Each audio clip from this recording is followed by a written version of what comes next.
Bismillahirrahmanirrahim. Assalamualaikum warahmatullahi wabarakatuh.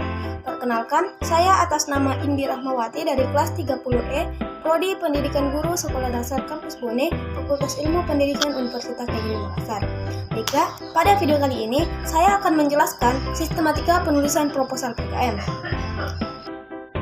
Dapat kita ketahui bahwa sistematika proposal merupakan kerangka penulisan rencana penelitian atau kegiatan yang meliputi beberapa elemen penting, mulai dari judul, isi, hingga daftar pustaka, guna menyelesaikan tentang apa, mengapa, dan bagaimana riset akan dilakukan. Sesuai dengan pengertian sistematika proposal, bahwa pada penulisan proposal PKM mengenai elemen judulnya harus memuat beberapa hal. Yang pertama, ketika menulis proposal PKM, judul yang diambil harus mewakili isi proposal. Kemudian, hendaknya singkat, spesifik tetapi cukup jelas, memberi gambaran mengenai kegiatan PKM yang diusulkan. Selanjutnya dibuat semenarik mungkin. Dan judul PKM harus memuat beberapa hal. Yang pertama, program yang dilaksanakan. Yang kedua, tujuan program. Dan yang ketiga, sasaran program. Selanjutnya mengenai latar belakang. Adapun isi yang harus ada pada latar belakang, yang pertama mengenai proses dalam mengidentifikasikan peluang usaha. Yang kedua, gambaran secara kuantitatif potret, profil, dan kondisi khalayak sasaran yang akan dilibatkan dalam kegiatan. Dan yang ketiga, gambaran mengenai kondisi dan potensi wilayah dari yang relevan dengan kegiatan yang akan dilakukan. Selanjutnya, terkait perumusan masalah. Pada perumusan masalah ini harus berisi mengenai yang pertama, merumuskan dengan jelas permasalahan yang ingin diteliti atau diselesaikan. Yang kedua, menguraikan pendekatan dan konsep untuk menjawab masalah yang diteliti, hipotesis yang akan diuji, dugaan yang akan dibuktikan, masalah yang akan dicari penyelesaiannya, atau peluang usaha yang akan diraih. Yang ketiga, dalam perumusan masalah dapat dijelaskan definisi, asumsi, dan lingkup yang menjadi batasan kegiatan PKM. Yang keempat, perumusan masalah dapat berupa list of problem atau pertanyaan atas solusi yang diberikan. Kemudian rumusan tujuan. Rumusan tujuan yang akan dicapai secara spesifik yang merupakan kondisi baru yang diharapkan terwujud setelah kegiatan PKMK selesai. Rumusan tujuan hendaknya jelas dan dapat diukur. Yang harus dibahas pada bagian kegunaan yaitu mengenai manfaat yang akan diperoleh bagi khalayak sasaran dari sisi ekonomi maupun ipteks pada saat atau setelah kegiatan PKM selesai. Gambaran umum rencana usaha terkhusus bidang PKMK. Adapun yang akan dijelaskan yaitu mengenai uraian kondisi umum lingkungan yang menimbulkan gagasan menciptakan kegiatan usaha. Yang kedua, gambaran mengenai potensi sumber daya dan peluang pasar termasuk analisis ekonomi usaha yang direncanakan disajikan secara singkat untuk menunjukkan khalayak umum.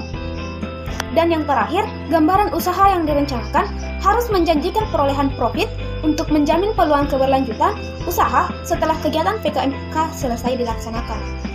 Selanjutnya, metode pelaksanaan. Terkhusus metode pelaksanaan penelitian PKMK yang isinya mengenai teknik atau cara menyelesaikan permasalahan dan sekaligus untuk mencapai tujuan program. Lanjut, jadwal kegiatan program.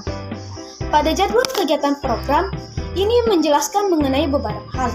Yang pertama, membuat jadwal kegiatan PKM yang meliputi rincian kegiatan persiapan, pelaksanaan dan penyusunan laporan dalam bentuk bar chart atau bar chart memberikan rincian kegiatan dan jadwal pelaksanaan kegiatan tersebut.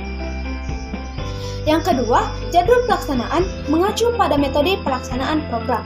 Yang ketiga, usaha tidak menggunakan nama bulan secara eksplisit dalam menjadwalkan rencana kegiatan. Contohnya, untuk menggambar urutan waktu pelaksanaan, gunakan kata bulan ke-1, bulan kedua, dan seterusnya. Bukan bulan Maret, bulan April, dan seterusnya. Yang terakhir, lama pelaksanaan PKM maksimal 5 bulan. Selanjutnya, rancangan biaya. Untuk rancangan biaya, biasanya berisikan beberapa hal. Yang pertama, memberikan rincian biaya PKM baik yang didanai Depdiknas maksimum 10 juta maupun pihak lain yang bersedia berkontribusi. Usulan yang melampaui paga biaya tersebut tidak akan dinilai. Rekapitulasi biaya terdiri atas: pertama, bahan habis pakai; kedua, peralatan penunjang PKM; ketiga, perjalanan; dan yang keempat, lain-lain. Selanjutnya, rincian biaya harus lengkap, wajar, dan jelas peruntukannya. Dan yang terakhir, honorarium atau tim pelaksana, dosen pendamping, ataupun tenaga pembantu lainnya tidak diperkenankan bagi pihak manapun atau tim pelaksana, dosen pendamping, ataupun tenaga pembantu lainnya. Daftar pustaka. Untuk setiap pustaka yang dirujuk dalam naskah harus muncul dalam daftar pustaka. Begitupun sebaliknya, setiap pustaka yang muncul dalam daftar pustaka harus pernah dirujuk dalam tubuh tulisan. Selanjutnya, lampiran. Untuk lampiran terdiri dari beberapa hal. Yang pertama, daftar biodata singkat ketua dan anggota kelompok serta dosen pembimbing. Yang kedua, gambaran teknologi yang akan dikembangkan. Yang ketiga, surat pernyataan kesediaan bekerja sama dari pengusaha mikro atau kecil, koperasi atau kelompok tani. Yang keempat, denah detil, lokasi pengusaha kecil atau mitra kerja. Dan yang terakhir, hal-hal lain yang dianggap perlu. Baik, itulah tadi beberapa penjabaran mengenai sistematika penulisan proposal PKM. Cukup sekian dari saya. Sekian, wassalamualaikum warahmatullahi wabarakatuh.